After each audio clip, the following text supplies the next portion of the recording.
rid of this box. It's going to be quite annoying, but we'll get into it. The purpose of this video is for you closers that get no on closing calls.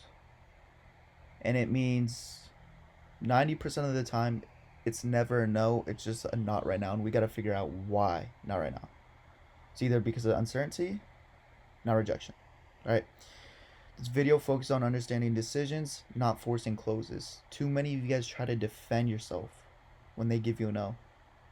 If you defend yourself when they say no, what do you think every other salesperson has done in the past 10 years? Defend themselves and try to.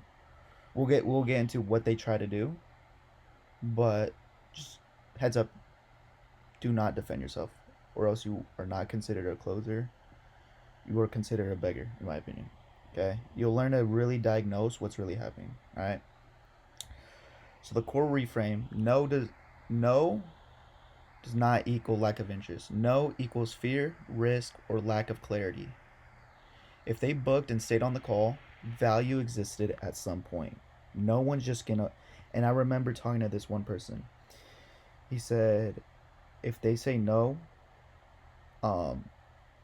whatever objection they have, they're just saying well, what was I gonna say? Oh, they've stayed on that call long enough to be nice. And I said, when it comes to business, no one's nice to just waste their time. No one wastes their time just because they're nice. They don't see the value, they'll hop off the call. If they see some type of value, they're gonna stay on the call.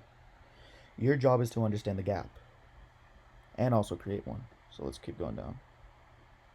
Oops. Okay, the 4 reasons why prospects don't close: the lack of trust in the outcome, lack of trust in the process, lack of trust in themselves, problem, not painful or urgent enough, price is rarely the real reason. Right? So we focus on price or cost, and we can get into that. What most closers do, this is what I was talking about. What most closers do wrong after hearing no: they try to pitch harder. No. It's going to create way more tension. And then they're definitely not going to buy. You're definitely not going to close. You try to defend the offer. No, man, this offer is this, and that. You're making a mistake. No. You try to justify price. I just heard a closing call from one of my, not one of my closers, but the person I'm helping with, one of the people I'm helping with sales. And they went from a free trial to an even bigger free trial. So just giving more time. So from 2 weeks to 3 weeks to 4 weeks to 5 weeks. And I was like, no, dude, that's not really justifying price, but it's giving them more of a reason to do it. Or for example, you start with $2,000 and then you go down $1,000. When I first started closing, when I had my own offer, when I was a marketer, I would go down like this. Okay, my real price is $1,500. Let's start at 2,500. So I think 1,500 is a deal. Dude, when I started, it was terrible. Never going back to that day. Anyways, you try to talk more instead of listening. Dude, if you can't listen why they're saying no, you're not gonna be able to handle it. It's common sense. Why are we doing this? Right? This increases resistance and confirms their uncertainty. Literally. You ever have like you get in an argument, like an ex-girlfriend, or bad time with a friend or something like that, and you guys get in an argument and they're just going at it way harder. They're yelling, they're doing this, they're trying to resonate with you, but they're just defending themselves more than listening to you. In the back of your head, you're just like, I was completely right about this whole situation. This person's crazy, right? So these are the questions that reopen the conversation, and you guys are welcome. Okay, like what part doesn't feel right yet? Like, can you walk me through what made you decide to say no? Like, what would need to change for this to feel like a yes? These are diagnostic, not persuasive. You're trying to understand. You're uncovering, not convincing. Once we uncover to the real objection, by the way, all these uncertainty, fear, are not real objections. We got to understand that the only 2 real objections are money.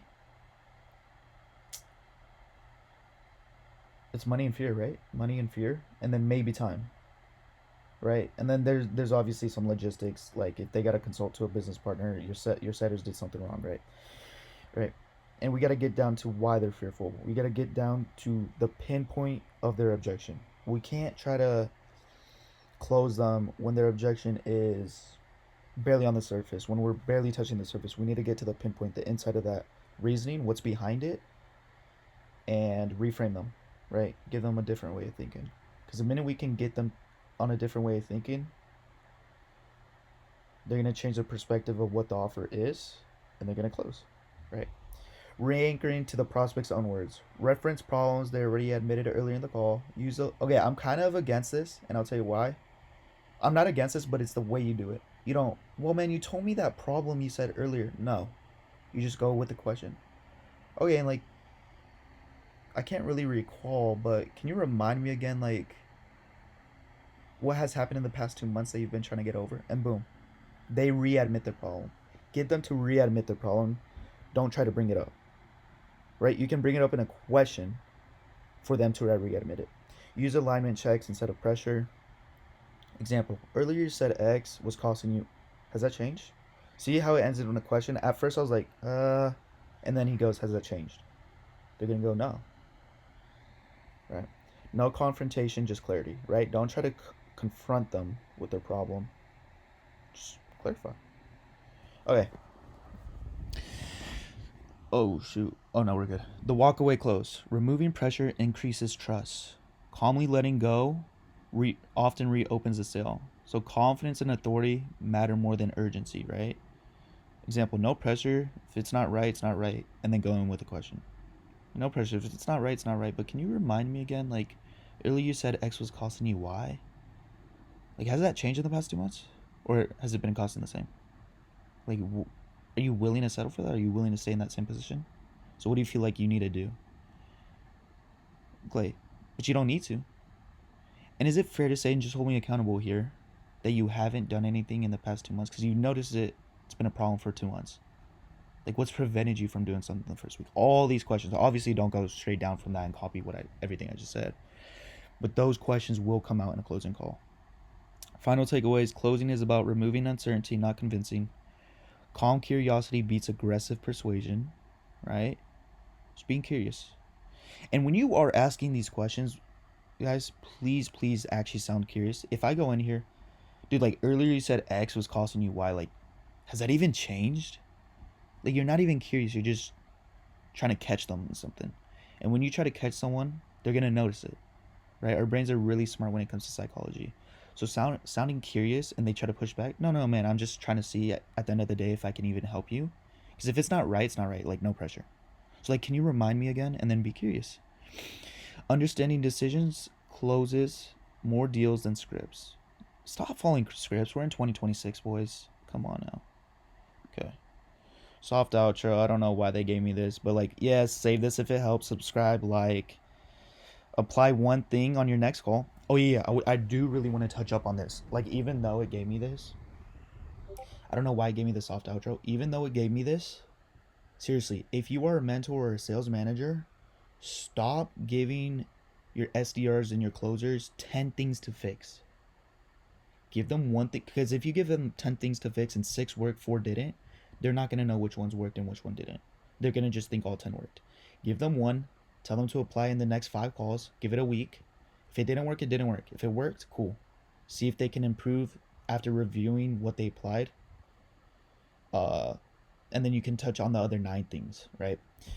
Confidence and clarity win. Always, boys. Keeping frame is not being aggressive back or trying to be the alpha male on the call. It's keeping composure, confidence in what you're selling, conviction. So that'll be it for the sales video today. If you guys do trade as well, make sure you check out my trade recap. Dropped that earlier today.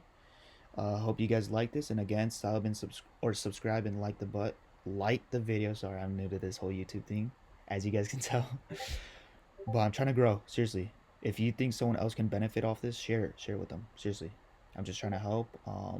As I've helped SEPA ML, I've helped Web, I've helped Ayub, I've helped countless of people. Hayden, as you guys saw, Shin, Milio, Batbeal. A lot of these people have been helped and are now closing deals better than they have been before. So I'll catch you guys later. Peace.